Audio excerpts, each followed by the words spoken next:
When Jake Mitchell received the letter that his grandfather had passed, it carried with it not just sorrow, but a responsibility that seemed almost too immense to process. His grandfather, Henry, had been a man rooted deeply in Montana soil, both literally and figuratively. For nearly a century, his family had held onto a piece of land outside Whitefish, 47 acres of towering pines, crystalline streams, and the kind of rugged landscape that postcards could never quite capture. It wasn't simply real estate, it was legacy. Henry had spent his final years reminding Jake that the land was not just valuable in a financial sense, but sacred in its own right. Timber rights, mineral rights, and water rights all remained intact, a rarity in modern times. The land had survived generations without being sold off, and it was now entrusted to Jake. He was a 34-year-old electrician in Billings, living paycheck to paycheck, never once imagining that he'd suddenly own acreage worth more than he'd ever earn in his lifetime. The will came with a simple message: hold on to this. It will always be worth more than gold. Jake's first visit as the legal owner filled him with a sense of purpose. He envisioned building a modest cabin, maybe finally starting his electrical contracting business and escaping the grind of endless small jobs and overdue bills. The smell of pine needles mixed with the crisp Montana air gave him a feeling of freedom he hadn't known before. But it wasn't just the wilderness that awaited him. His land carried one peculiar feature: a private gravel road that cut through the trees and connected directly to the county highway. His grandfather had maintained it religiously, grading it after storms and hauling gravel each year. Legally, it was Jake's road, the artery that gave life to the land. That first trip to explore the inheritance should have been one of celebration. Instead, it became the day he discovered that something was horribly wrong. As Jake drove down the familiar gravel stretch, he noticed something out of place. In the distance, rooftops. Not the scattered cabins or barns he expected in Montana's backcountry, but a sprawl of cookie-cutter houses lined in neat rows. At first, he thought he had made a wrong turn. Yet as he continued forward, disbelief hardened into anger. Before him stood what looked like a master-planned community. The kind of luxury subdivision you'd expect in a suburban city, not carved into wild Montana land. A stone entrance bore the name Whitefish Meadows, etched in bronze letters. Paved sidewalks wound between beige, identical homes worth nearly $500,000 each. Street signs rose where he knew pine trees had once stood, and manicured lawns replaced the wild grasses his grandfather had cherished. But the worst detail of all was undeniable. This entire development had been built squarely on his land. Jake parked at the roadside and counted. 36 homes stretched across the acres, their driveways filled with shiny SUVs and trucks, and every single one of them used his private gravel road as their only access point. Tires crunched over the surface his grandfather had laid with his own hands. In that moment, the sound was no longer the comforting rhythm of a well-kept path. It was the grating noise of trespass, like fingernails dragged across a chalkboard. It wasn't long before he learned who was behind this shocking takeover.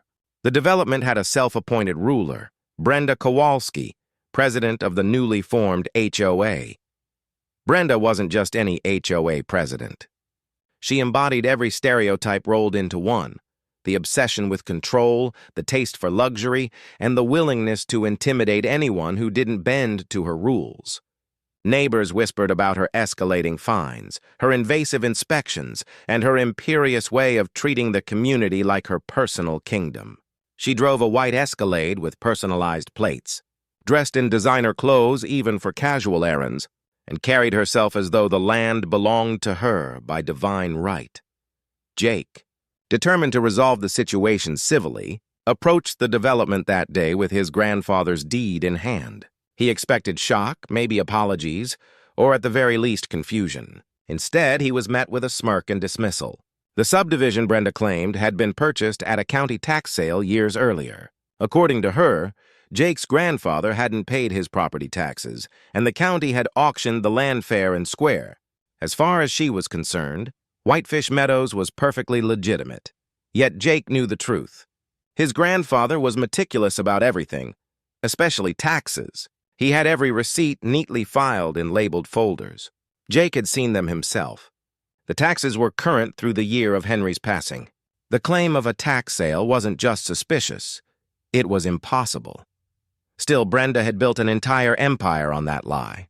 She wasn't only running the HOA, she was collecting $400 a month in fees from each of the 36 homeowners. That added up to thousands of dollars streaming into her pockets each month on land she had no right to touch. Worse, she wielded her authority like a weapon, convincing homeowners they were safe under her leadership while branding Jake as nothing more than a trespasser. Standing at the edge of the development, Jake felt a mixture of outrage and dread.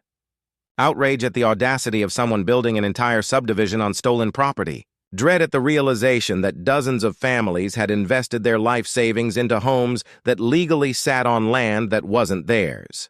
He wasn't facing a single neighbor's encroachment or a boundary dispute. This was theft on a massive scale. The weight of the situation pressed heavily on him. If Brenda's story of a tax sale was fabricated, it meant corruption deeper than just one greedy HOA president. There had to be officials involved, false paperwork filed, and money changing hands. And all of it had happened while his grandfather was still alive, paying his taxes like clockwork. Jake returned to his truck that evening with a storm brewing inside him. The quiet of the Montana wilderness seemed tainted now, its stillness broken by the artificial hum of air conditioning units and sprinkler systems. The land that once felt like freedom now looked like a battlefield. He knew one thing for certain. Brenda had picked the wrong man to scam. This wasn't going to end with him walking away. The land was his by blood and by law, and he would fight to reclaim it. What he didn't yet realize was just how deep Brenda's deception ran, or how many people had been caught in her web. And so began Jake's battle. One man against an empire of fraud, greed, and manipulation, all hiding behind the polished facade of a suburban HOA. Jake didn't sleep much after discovering Whitefish Meadows sprawled across his family's land. The images haunted him through the night, identical beige homes replacing the wilderness, SUVs tearing down his private road, and Brenda's smug expression as she dismissed him like an intruder. By morning, he realized this wasn't something he could confront alone. What he had on his side was conviction, but conviction without proof would never hold up against someone like Brenda, who carried herself with the certainty of a queen guarding her throne. The first step was legal help. Jake began searching for property attorneys and soon found Cassandra Webb, a specialist known across Montana for handling difficult land disputes. Her reputation carried weight.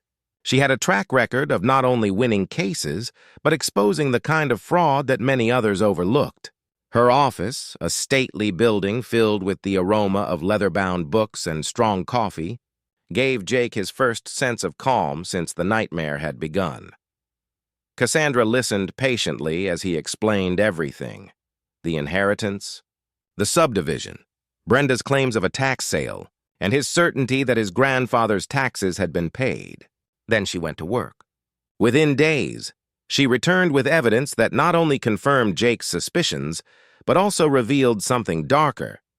There had never been a tax sale. The county record showed Henry Mitchell's taxes were current through the year of his death. Every payment was logged, every receipt filed, and not a single delinquency existed. The supposed sale of the land was a fabrication. Someone inside the county office had forged the paperwork, creating the illusion of a legitimate transfer. Whitefish Meadows wasn't just a trespass. It was an elaborate fraud. The revelation ignited a fire inside Jake. He had always suspected Brenda's arrogance came from more than just a love of power. Now he knew she had allies, likely corrupt officials, working behind the scenes. Cassandra explained the most troubling part. If county employees were complicit, it meant this scheme had been carefully orchestrated. Brenda hadn't simply stumbled onto a tax error. She had manipulated the system to her advantage. Armed with the knowledge that the land was legally his, Jake returned to the property determined to make his presence known. Yet the reaction he encountered was not remorse or fear, it was escalation. Brenda didn't shrink from the confrontation. Instead, she doubled down, casting him as a threat to the entire community. Flyers appeared in mailboxes warning homeowners about a so-called squatter harassing residents. Jake's presence was painted as dangerous, and Brenda instructed everyone to report him to the authorities should he be seen near the subdivision. Then came her boldest move yet. At the very edge of Jake's property, where his gravel road met the county highway, workers installed a massive black iron gate, heavy, imposing, complete with spikes along the top and a keypad for entry. It wasn't erected at the development's entrance, but at the boundary of Jake's land. The message was clear. Brenda believed she controlled everything from the highway inward, even the private road that Jake legally owned. But in her arrogance, Brenda had made a critical mistake. By gating the road, she had unknowingly confirmed Jake's ownership. Public roads cannot be gated without government approval, but private property can. By installing the gate herself, she had handed Jake evidence that she recognized it wasn't public access. To Cassandra, this was more than a minor blunder. It was a smoking gun. Not only was Brenda trespassing, she was committing property damage and attempting to block the rightful owner from his own land. Jake documented everything. The gate itself, the concrete footings poured without permits, the logos of the installation company stamped onto the steel, all of it became part of his growing arsenal of proof. He photographed each detail in the early morning frost, the kind of clear evidence that would matter in court. Yet amid this chaos, something unexpected happened. Not everyone inside Whitefish Meadows stood united behind Brenda's facade. While Jake was documenting the gate, a young woman approached him cautiously, pushing a stroller down the paved street. Her name was Sarah Smith. At first, she asked nervously if he was the man Brenda had warned them about.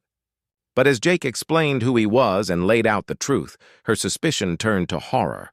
Sarah, like many others, had poured her life savings into a home there.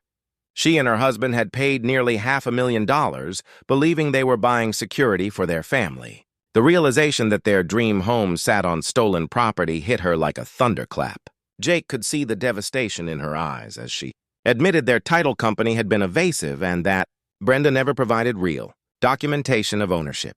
It was in that moment Jake realized this wasn't just about reclaiming his land. Dozens of families were caught in the same trap. They weren't Brenda's co-conspirators. They were her victims.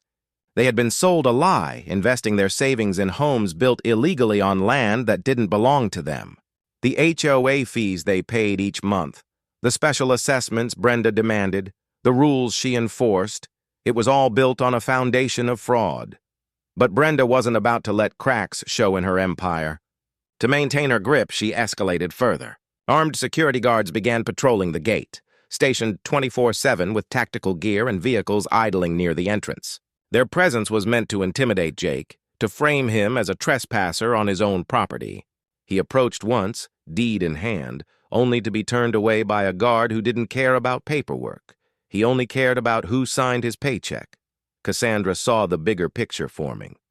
This wasn't just a land dispute. With armed guards, fraudulent documents, and families manipulated into compliance, Brenda had elevated the situation into something bordering on organized crime. Every action she took to silence Jake was another nail in her own coffin, yet it also made the fight riskier. Jake, however, wasn't deterred. If anything, the opposition hardened his resolve. He knew the land was his, and now he knew Brenda's empire was built on lies. The battle wasn't going to be simple, but every lie created an opening. The gate, the fraudulent tax sale, the intimidation tactics, all of it added layers to the case Cassandra was building. By the end of that week, Jake understood the fight ahead wasn't just about fences or gravel roads. It was about tearing down a false kingdom propped up by corruption and greed.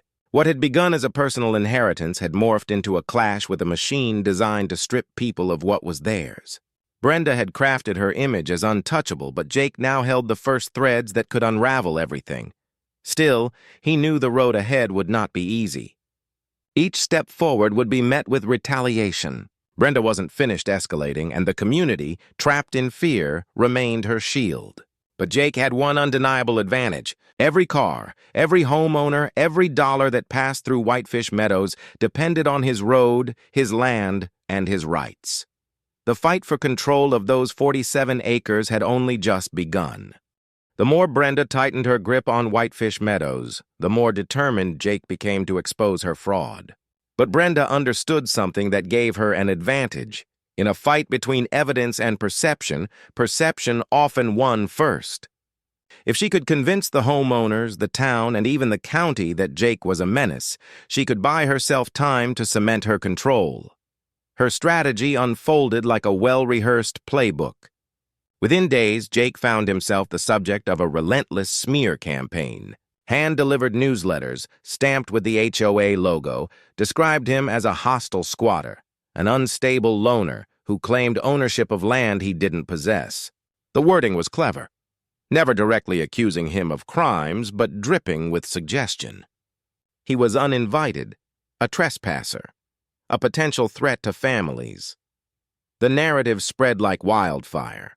In town, he noticed people whispering when he entered the diner. A cashier at the hardware store hesitated before ringing up his purchases. The local paper ran a small column about ongoing disputes involving land ownership, citing sources familiar with the HOA, who claimed the issue was nothing more than a desperate man clinging to false hopes. It wasn't just words, though. Brenda weaponized every tool at her disposal. Jake's small landscaping business, the company he'd built since his 20s, became a target.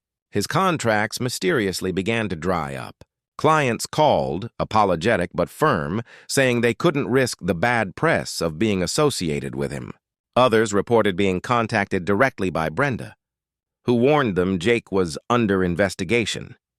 He lost 3 major accounts in a single week, income that had supported him through lean winters. For Jake, it was a calculated punch to the gut. His business wasn't just his livelihood, it was his independence, the thing that had allowed him to care for his grandfather's land all those years. To see it unravel so quickly under Brenda's shadow proved how far her influence stretched. But Cassandra had warned him this would happen. People like Brenda thrived on intimidation and misinformation. The key, she said, was to stay grounded in evidence. Let her burn her credibility by doubling down on lies. Jake's job was to collect, preserve, and prepare for the day when truth would weigh heavier than rumor.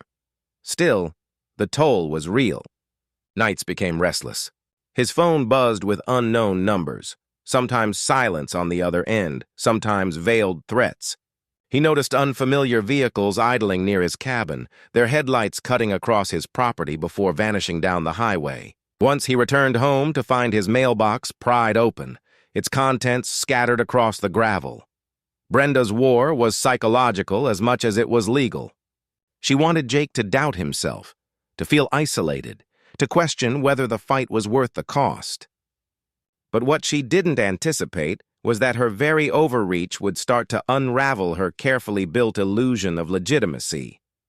The first cracks appeared among the homeowners. Sarah Smith, the young mother Jake had spoken with near the gate, reached out again. This time she wasn't alone. 2 other residents joined her, wary and anxious but clearly wrestling with doubts. They admitted that things inside the subdivision weren't as perfect as Brenda claimed. The HOA fees were climbing every month, sometimes without explanation. When residents asked to see financial statements, Brenda brushed them off with vague answers. One man, a retired teacher named Harold, revealed he had requested a copy of the subdivision's bylaws, but was told he'd need to pay a processing fee of $500 just to see them. When he refused, Brenda fined him for non-compliance with vague HOA rules. Another woman confessed she'd been threatened with foreclosure for failing to pay an emergency repair assessment she never agreed to. The more they spoke, the clearer the picture became. Whitefish Meadows wasn't a community, it was a racket. Brenda was bleeding residents through fees, fines, and assessments, keeping them in constant fear of losing their homes. The promise of suburban safety had turned into a gilded cage, and Brenda was the warden. For Jake, these conversations were more than comforting. They were ammunition. Each story strengthened Cassandra's case, painting a portrait of not just property fraud but organized extortion. Brenda's empire rested on keeping people silent, and once residents started to question her authority, the facade began to shake. But Brenda wasn't about to let dissent fester. She retaliated swiftly. Sarah's husband was suddenly hit with a Violation notice claiming their garage door color was non-compliant. Harold found himself fined $200 a day for unauthorized landscaping after trimming his own hedges. Another neighbor discovered a lien had been filed against her home for supposedly unpaid fees, despite having proof of payment. These punishments weren't random, they were warnings. Brenda wanted the entire community to see what happened to those who questioned her. And for many, the fear worked. Residents who had considered speaking out went silent, retreating into the safety of compliance. Jake, however, saw an opportunity. Every retaliatory act Brenda took created more evidence of abuse. He began meticulously documenting not only his own experiences, but the stories of every homeowner willing to talk. Cassandra helped him catalog the violations, fines, and fraudulent assessments, assembling a case that grew thicker by the week. Yet, as the legal groundwork solidified, the personal stakes grew higher. Jake couldn't ignore the sense that Brenda's campaign against him was becoming more dangerous. The armed guards at the gate were a constant reminder that she was willing to escalate beyond the bounds of an ordinary HOA. What began as harassment was veering into something darker. Intimidation, backed by force. One night, Jake returned home to find a sign staked at the end of his driveway. Painted in crude letters, it read, "Go home, trespasser." The irony cut deep. He was the rightful owner, yet he was being painted as the outsider. For a moment, he stood there under the Montana stars, the weight of it pressing on him. But then he pulled the sign from the ground, set it against the barn wall, and took a photo. It would become part of his growing archive, another piece of evidence in the saga Brenda had started. What Brenda didn't understand was that she was teaching Jake exactly how to beat her. Every smear, every intimidation tactic, every unjust fine was another brick in the wall she was building around herself. When it came crashing down, she would have no escape. But as Cassandra reminded him during one late-night phone call, Brenda wasn't the type to surrender easily. "She'll fight like a cornered animal," Cassandra warned. "The more desperate she becomes, the more reckless she'll get. That's when she'll make the mistake we need." Jake knew she was right. Brenda had built her empire on fear and manipulation, and she wasn't about to watch it crumble without a fight. He braced himself, knowing the worst was yet to come. Because if Brenda had proven anything, it was that she wasn't just an HOA president. She was something far more dangerous. By the time autumn rolled across Montana, the conflict had hardened into open warfare, though not with fists or bullets, but with influence, intimidation, and fear. Whitefish Meadows no longer looked like the idyllic suburban escape that had lured so many families. It looked like a fortress. The black iron gate Brenda had installed at Jake's property line became the centerpiece of her control. What had begun as a symbolic barrier now operated like a military checkpoint. Armed guards patrolled in shifts, vehicles outfitted with high beams and radios stationed at the entrance day and night. Residents were forced to key in codes for entry, and guests faced interrogation before they were allowed through. Some even reported that their relatives had been turned away without explanation. Brenda spun the gate as a necessary security measure, claiming Jake was a volatile squatter who might endanger families.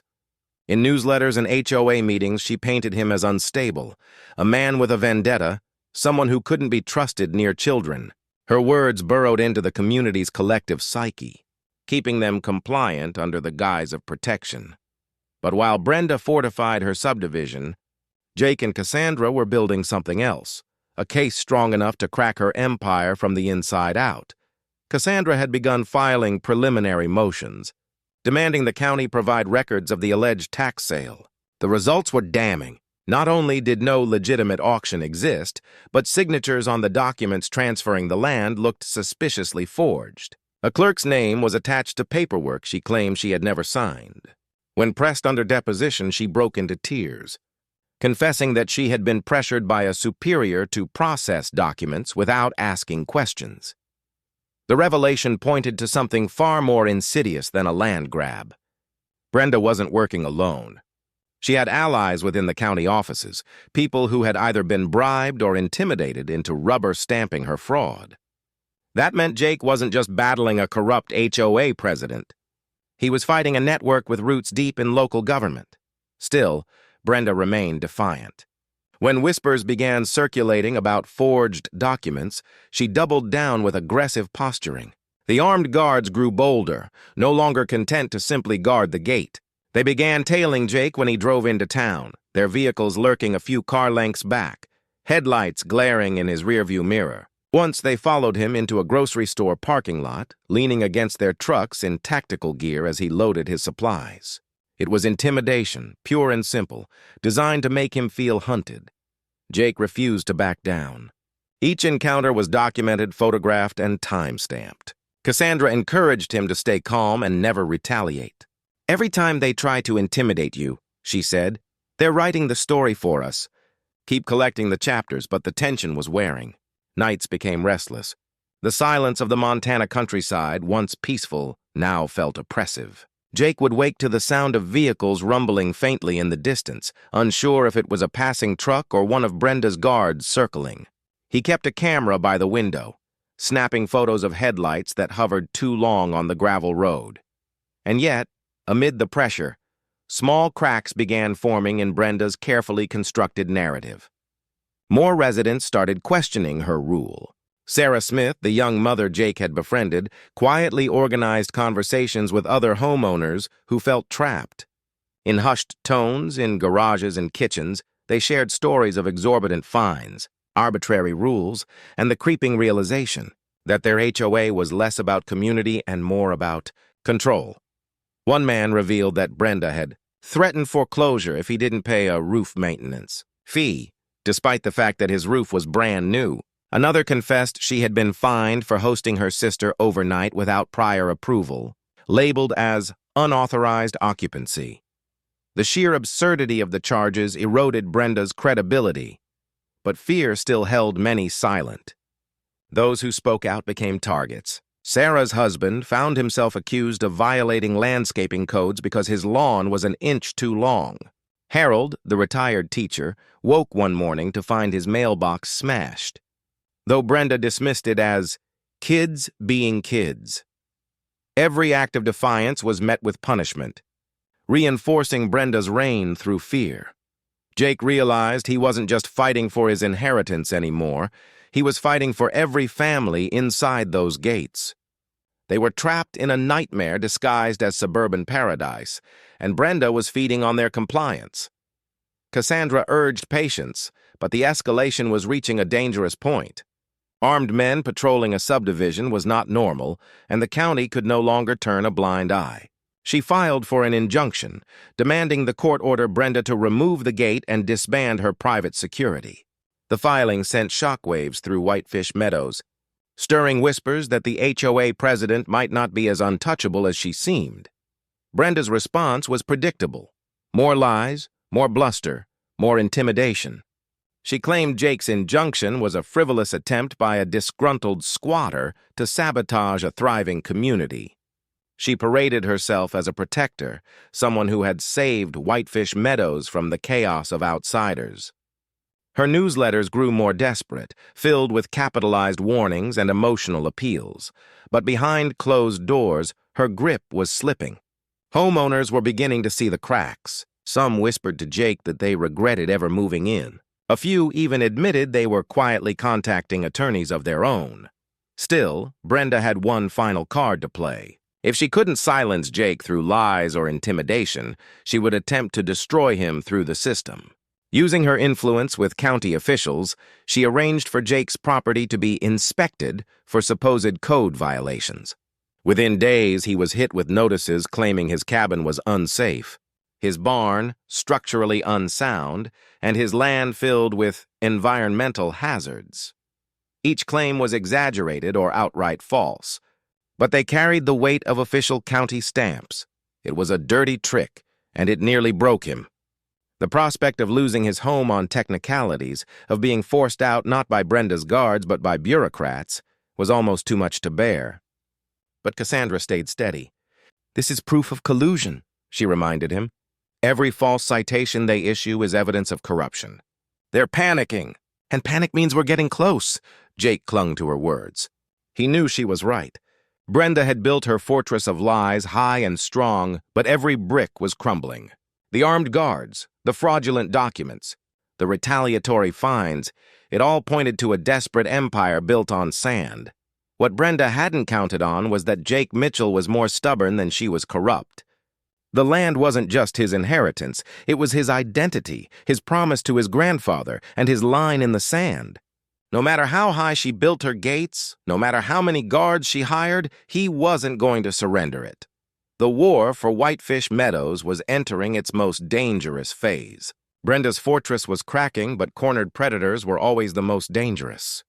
By winter, the fight for Whitefish Meadows had turned into a siege. The subdivision sat behind its black iron gate like a fortress under Brenda's command, guarded by men who treated the quiet Montana cul-de-sac as if it were a war zone. Yet inside the walls of that community, things were beginning to unravel. Jake could feel the shift. At first, he had been the outsider, dismissed, ridiculed, smeared as a squatter. But Brenda's relentless overreach was beginning to sour even the most compliant residents. HOA fees had doubled in 6 months. Emergency assessments piled up without explanation. And Brenda's obsession with Jake was starting to look less like protection and more like paranoia. Families who once avoided Jake in town now looked at him differently. Some nodded politely. Others stopped to whisper, cautiously asking what he knew. They wanted answers about the land, about the legality of their homes, about the constant stream of fines that seemed designed to keep them afraid. Sarah Smith became the bridge between Jake and the trapped residents. What began as cautious conversations in her driveway grew into late-night meetings in her kitchen. With blinds drawn and voices low, neighbors compared notes. They spoke of foreclosure threats, absurd violation notices, and the gut-wrenching fear that their life savings had been poured into homes built on stolen property. Jake listened more than he spoke, letting Cassandra's evidence do the convincing. When he showed them the county records, proof that the tax sale never happened, that the land had never legally left his family, gasps filled the room. The reality hit them like a cold wind. They weren't homeowners at all. They were pawns in Brenda's fraud. For the first time, the balance of fear shifted. Brenda had ruled through intimidation, but fear is fragile. Once cracks form, it spreads quickly. Word began to circulate inside the subdivision. Not loudly, not in public, but in whispers at mailboxes and quiet phone calls at night. Residents began asking for documents, demanding transparency, requesting proof of ownership. Brenda responded the only way she knew how, through force. Her newsletters turned venomous, railing against traitors in the community who had aligned with Jake. She accused residents of conspiring with outsiders and warned that anyone undermining her authority risked losing their property. The armed guards became more aggressive, questioning homeowners at the gate, recording license plates of guests, and even stopping delivery trucks to inspect their cargo. But instead of strengthening her control, these tactics backfired. People who once tolerated Brenda's rule began to see her for what she was, a dictator hiding behind HOA bylaws. Fear turned into anger, and anger turned into resistance. The breaking point came on a frigid January evening. Jake received a frantic call from Sarah. Brenda had called an emergency HOA meeting in the clubhouse, and residents were ordered to attend. Jake couldn't go inside. The guards made sure of that. But Sarah promised to relay what happened. That night, Brenda stood before the community with fire in her eyes. She delivered a speech dripping with venom, accusing Jake of plotting to destroy their homes, of staging lies with a crooked lawyer, of trying to steal what they had rightfully purchased. She framed herself as the savior, the only one strong enough to protect Whitefish Meadows from collapse, but for the first time, her words didn't land. People asked questions, hard questions. Who signed the land transfer? Where were the tax sale documents? Why were assessments climbing? Why were armed men needed to guard a quiet subdivision in Montana? Brenda dodged, deflected, shouted. When one resident pressed her too firmly, she erupted, screaming that anyone who didn't like her rules could leave and never come back. The room fell silent. The mask of authority had cracked, and for the first time, the community saw the raw desperation underneath. Sarah recounted the moment to Jake later, her voice trembling with both fear and hope. "It was like everyone finally saw her for who she really is," she said. "Not a leader, not a protector, just a bully who's terrified of losing control." The fallout was immediate. Several residents quietly reached out to Cassandra, providing sworn statements about Brenda's retaliation, fines, and threats. Others slipped documents under Jake's cabin door, copies of notices, invoices, and even emails from Brenda herself. Every piece added to the growing mountain of evidence. But Brenda didn't retreat. Cornered animals don't back down. They lash out. The very next day, Jake awoke to find his truck vandalized. Windows smashed, tires slashed, the words "Get Out" carved into the hood with a knife. It was no coincidence. It was a message. Jake reported the incident, but he knew the local sheriff's office had long ties to Brenda.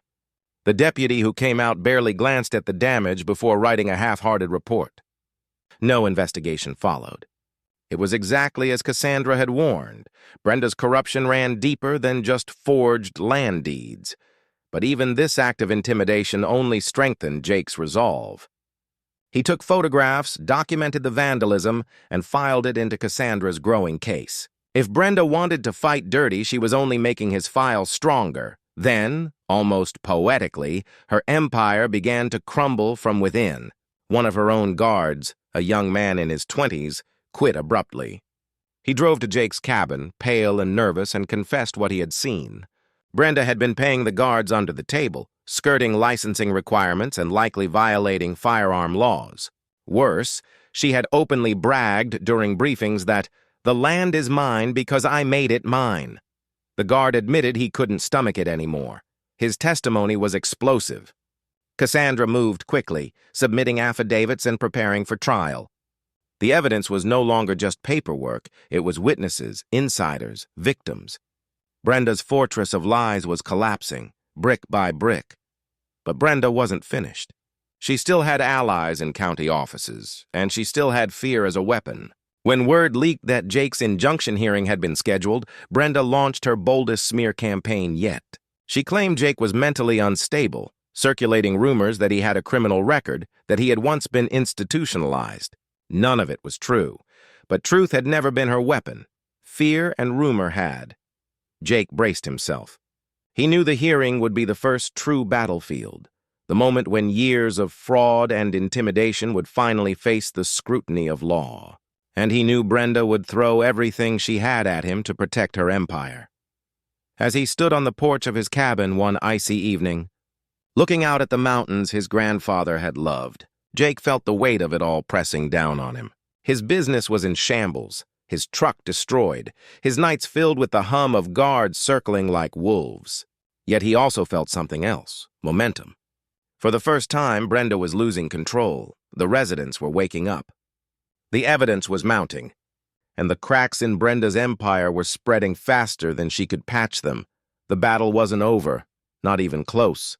But for the first time since this nightmare began, Jake believed the end was in sight. The courthouse in Kalispell had seen its share of property disputes, but nothing quite like the case of Whitefish Meadows. By the time the hearing date arrived, whispers of Brenda Kowalski's empire of fraud had spread across Montana. Local papers teased the showdown as a battle between a blue-collar heir clinging to his family land and a powerful HOA president accused of running her subdivision like a personal fiefdom. Jake arrived early, the January air biting at his lungs as he walked up the courthouse steps. The weight of the past year pressed against his shoulders. The vandalism, the smear campaigns, the endless legal bills, and the nights spent wondering if he'd ever regain what his grandfather left him.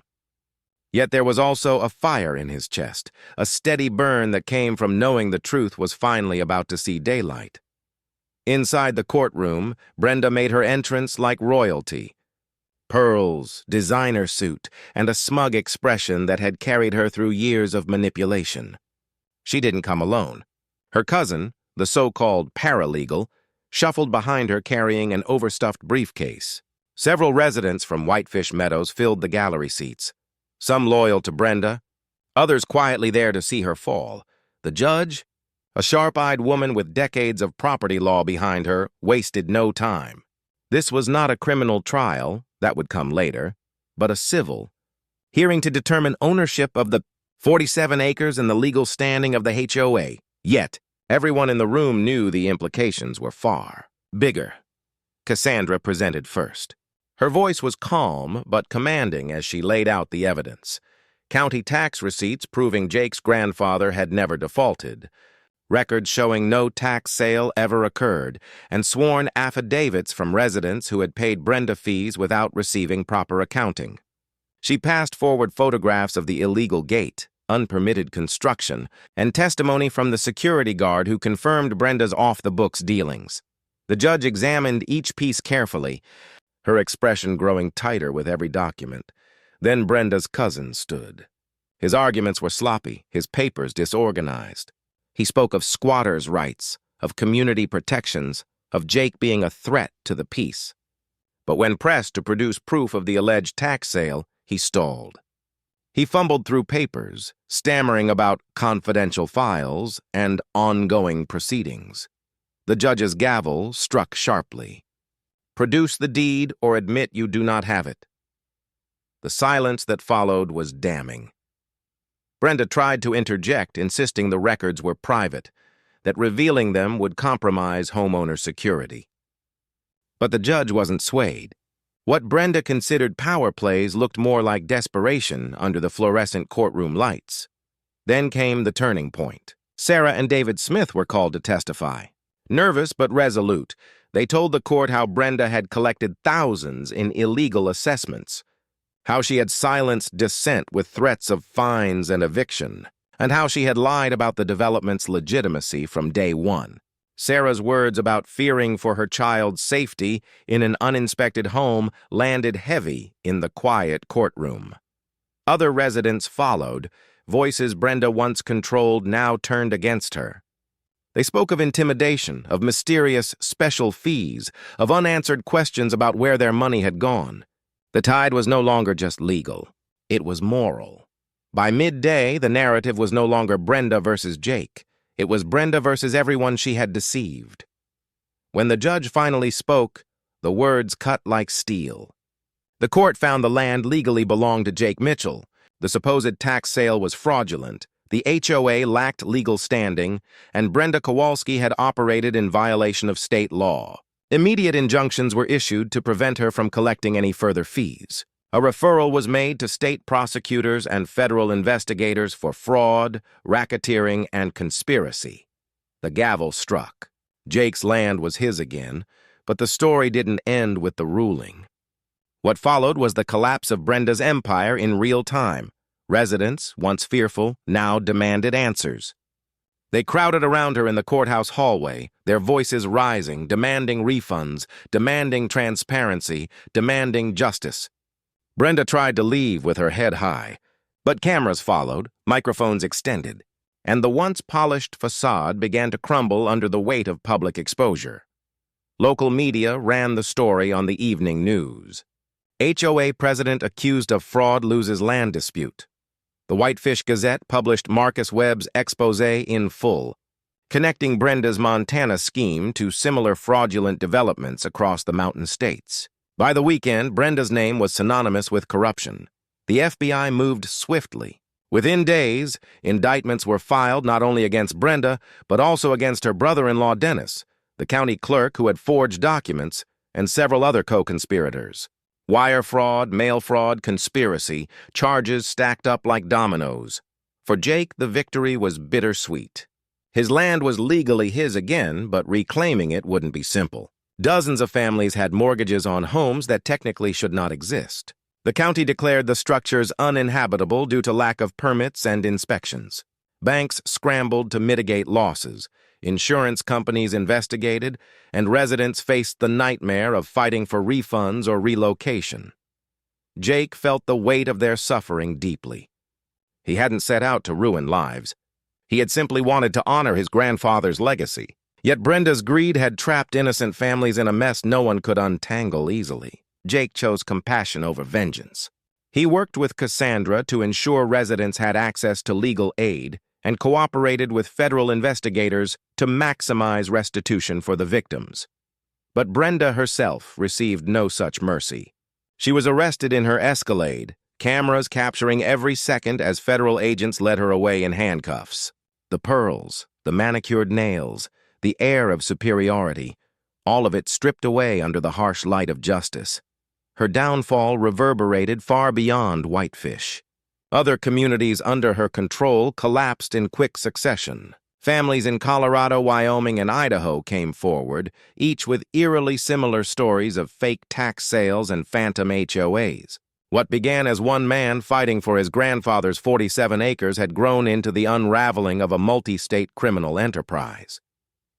Months later, Jake stood once more on his land, the mountains rising in the distance, the air sharp and clean. The Black Iron Gate was gone, dismantled under court order. The gravel road his grandfather had built was quiet again, free of SUV traffic and HOA guards. The pines whispered in the wind, carrying with them the memory of Henry Mitchell's words. "This dirt is worth more than gold if you're smart enough to hold on to it." Jake had held on. He had fought through lies, intimidation, and corruption. And though the battle had cost him dearly, his business, his peace, nearly his sanity, he had won something Brenda could never steal: dignity, truth, and the legacy of his family's land. For the families of Whitefish Meadows, the scars would take longer to heal. Some rebuilt elsewhere, others pursued restitution in court. But they, too, had broken free from Brenda's tyranny. They had learned the cost of blind trust and the strength found in unity against a common enemy. In the end, Brenda's story became a cautionary tale, retold on viral YouTube channels, dissected in property law classes, whispered at HOA meetings across America. She had tried to steal land, money, and power. Instead, she lost everything. And Jake Mitchell? He returned to his quiet dream of building a cabin, of starting his electrical business anew, of living in the shadow of the mountains his grandfather had loved. The battle was over, the land was his, and peace, fragile but real, had returned to Whitefish.